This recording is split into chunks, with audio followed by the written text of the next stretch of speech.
Shalom, selamat malam. Bertemu lagi dengan saya dalam program Sate Online, Sharing Santai Online. Setelah yang lalu kita membicarakan dengan membangun support system, malam hari ini kita akan membicarakan sebuah topik yang membahas tentang hidup terus setelah putus. Teman-teman yang terkasih dalam Tuhan, dalam relasi muda-mudi, pengalaman putus adalah salah satu pengalaman yang menyakitkan. Apalagi relasi itu dibangun cukup lama, disertai dengan berbagai macam harapan akan pernikahan, maka ketika terjadi break up atau terjadi putus, maka ini menjadi sesuatu yang sangat menyakitkan. Bahkan itu bisa saja menjadi pengalaman traumatik yang menyebabkan seseorang itu mengambil keputusan untuk tidak menikah atau yang lainnya, yang mempersulit status singlenya itu diselesaikan. Nah, malam hari ini kita hanya akan membahas bagaimana caranya kita melanjutkan kehidupan sekalipun kita itu mengalami putus cinta dengan orang yang pernah kita cintai. Yang pertama yang Tuhan ajarkan adalah singkirkan unbiblical belief.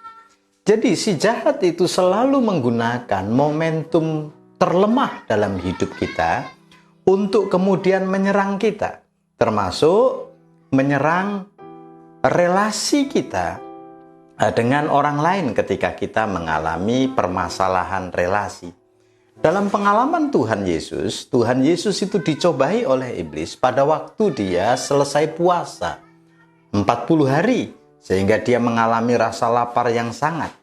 Nah, ini momentum yang tepat untuk kemudian iblis datang menyerang. Putus dari relasi atau dari orang yang engkau kasihi juga adalah momentum yang tepat untuk iblis kemudian muncul dan menyerang saudara. Menyerang bagaimana caranya? Membuat saudara memiliki unbiblical belief atau keyakinan-keyakinan yang tidak biblikal. Misalkan apa? Allah ternyata jahat. Allah ternyata tidak mengasihi aku. Atau Allah ternyata mempermalukan aku. Sebab itu kita tidak boleh lagi memiliki unbiblical belief. Sebab kenyataannya adalah apapun yang terjadi dalam hidup saudara, Allah turut bekerja untuk mendatangkan kebaikan bagi hidup saudara. Dalam Roma pasal yang ke-8 ayat yang ke-28. Saudara yang kasih Tuhan, yang kedua adalah apa yang mesti kita lakukan untuk meneruskan kehidupan setelah kita itu putus. Kita harus menerima kenyataan dan mengikuti proses kesedihan itu berlangsung sampai kita itu lepas. Untuk mengalami kesembuhan hati akibat putus cinta, saudara harus menerima kenyataan, bukan menyangkalinya. Karena ketika saudara menyangkalinya, maka saudara memotong proses kesedihan itu. Dan itu berarti membuat luka saudara semakin lama. Jadi biasanya prosesnya itu pertama adalah rejection. Saudara tidak percaya bahwa orang itu memutuskan cintanya. Yang kedua mungkin saudara komplain, saudara mengajukan berbagai macam keberatan kepada diri sendiri, kepada orang itu, atau kepada Tuhan. Kenapa ini terjadi? Setelah itu saudara bisa saja mengalami fase kemarahan. Saudara bisa marah menyalahkan orang lain, menyalahkan diri sendiri, termasuk menyalahkan Tuhan. Dan ini bagian dari proses untuk saudara lewati dan deal dengan kesedihan. Sampai akhirnya saudara itu masuk kepada fase di mana saudara mengatakan, receive it, terima kenyataan itu.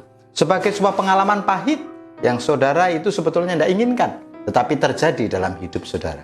Jadi saudara, untuk orang tertentu pertanyaannya, berapa lama itu sakit hati yang sehat itu? Tidak ada ukuran waktunya untuk disebutkan berapa lama sakit hati yang sehat itu. Sebab tiap orang punya personality yang berbeda, punya pengenalan akan Tuhan yang berbeda, punya berbagai macam latar belakang yang berbeda, sehingga orang yang pertama tidak sama dengan orang yang kedua dalam kemampuannya untuk kemudian cepat deal dengan masalah itu. Jadi, kalau sudah menahun, itu tidak sehat. Tapi kalau 1 bulan, 2 bulan, 6 bulan, 1 tahun, itu oke. Tapi kalau saudara sakit hati sampai bertahun, nah itu saudara sedang mengalami sesuatu yang tidak sehat. Lalu, saudara itu kemudian mencoba melakukan beberapa hal yang juga tidak sehat.